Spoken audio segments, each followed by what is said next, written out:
By this point, The Conjuring has to be the only extended cinematic universe beyond the MCU that's always been successful. Others have had hits, but they've also had flops, whereas the Conjuring universe has always seemed to make a bang for its buck.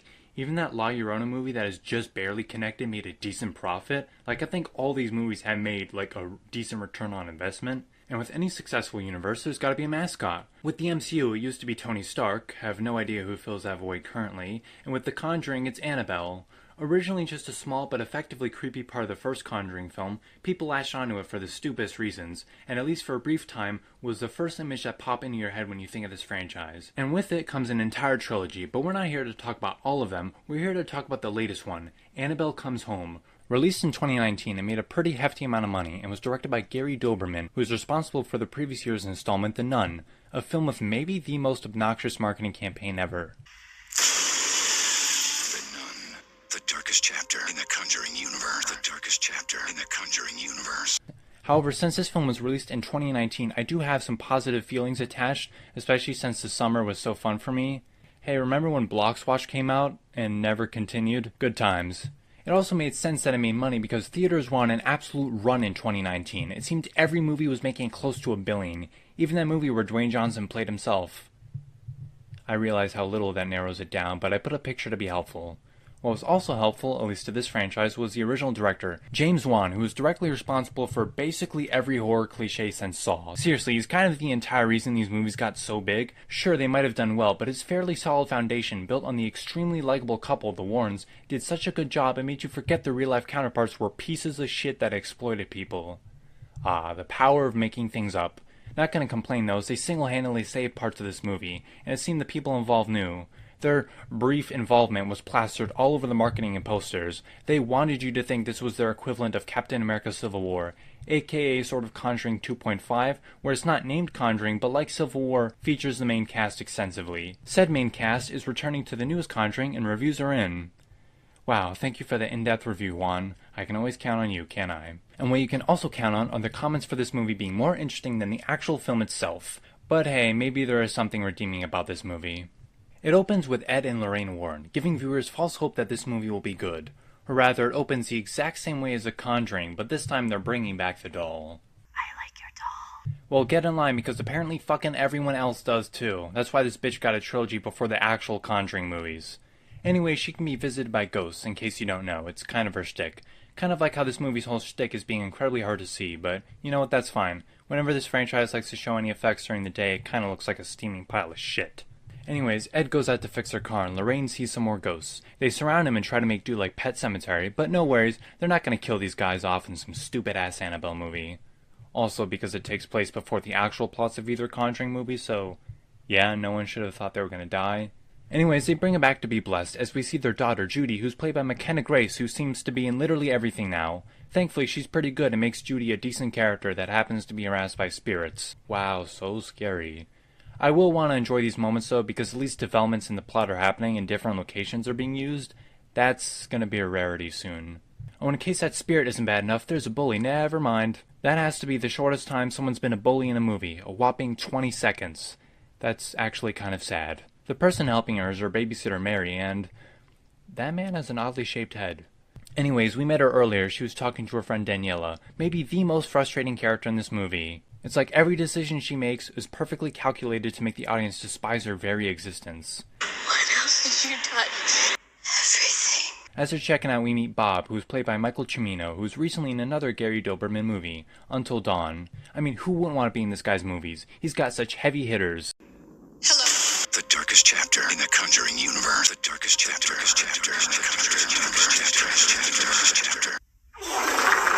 I mean, who wouldn't want to work with a guy who had the genius idea to make an Until Dawn movie and adapt fucking nothing from the game? Oh, sorry, one character had the same name and was played by the same actor, with a cheesy performance that removed any and all subtlety. Sure, that works too. They all come into the house. Actually, Daniela breaks in. So, definitely don't want to have her as a friend. She gives Judy some roller skates, which I guess the actual actress took because look at her go, zooming off to a better movie. Judy and Mary leave to practice roller skating as Danielle... I swear this bitch is more handsy than the second half of a Diddy Party. Wow, this is incredibly frightening. Ooh, so scary. This character is so well developed, she has a lot of character traits. She has one character trait. Her dad is dead, which is less a character trait and more of a trait of clinically lazy screenwriter. The others return, and Mary orders pizza, before getting a knock on the door and sees it's some girl. I think you have the wrong house. There's no Annabelle here. Yes, she is. She's right behind you. Hey, you know, when a stranger ominously taps the glass and freaks you out with a thinly veiled threat, you could always body slam them. As a 37-year-old man, that always works when some shithead ding-dong ditches. We actually get a pretty tender scene with Judy and Daniela, about her dead dad, which is nice. Not the fact that the dad is dead, but, you know, that we're actually getting a little bit of character development, and it's not her being annoying. Unlike her ghost dad who's trespassing. She follows him because of course, and Judy ends up finding the bride. Meanwhile, Daniela's not so subtly foreshadowing all the threats that are going to be in this movie. She kind of just talks about all of them, and it's not really, like, natural. It's just like, oh, hey, this one, and this other one, and this other one. Guys, these are the threats that are going to be in the movie. As this is essentially a haunted house film. Just a bunch of creepy things showing up once or twice, and never again. Or if they do show up several times, they're sure as hell not scary. They end up playing a game called Feely Mealy, which, you know, weird name aside, you can tell they're definitely stretching the plot. They'll say it's character development, which is about as believable as a prototype actually becoming a movie, and not just being a popular proof of concept trailer. Right. Nothing much has happened, and it's gonna get worse. All of this is just setting up people walking around looking scared of darkness and occasionally freaky monsters that don't kill anyone. Speaking of anyone, or just people in general, when Bob comes to talk to Mary, he gets interrupted by a pizza guy who tells him he needs to woo her with rock and roll, which is exactly what he ends up doing, which creates a really awkward scenario. He ends up staying there as, I can't see shit, what the hell is this? I guess it's a black shuck werewolf roaming around the chicken coop. It was set up earlier, it'd be cool if it was visible, so yeah. I think someone mentioned in a review it's just the same CGI model as the werewolf from the Goosebumps movie, which is funny because the second one has Madison Eisman, who's also in this movie. She plays Mary Ellen, so kind of funny. Also just funny if they reuse the same CGI model because it's really cheap.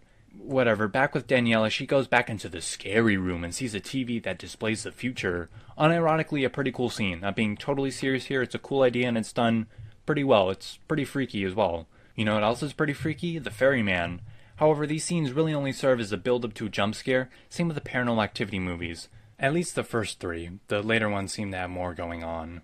But to be honest, nothing really interesting goes on, and it's hard to see. I don't really care for these characters, so it surprises this movie did so well, making $231.3 million as a matter of fact, on a surprisingly large $27 to $32 million budget.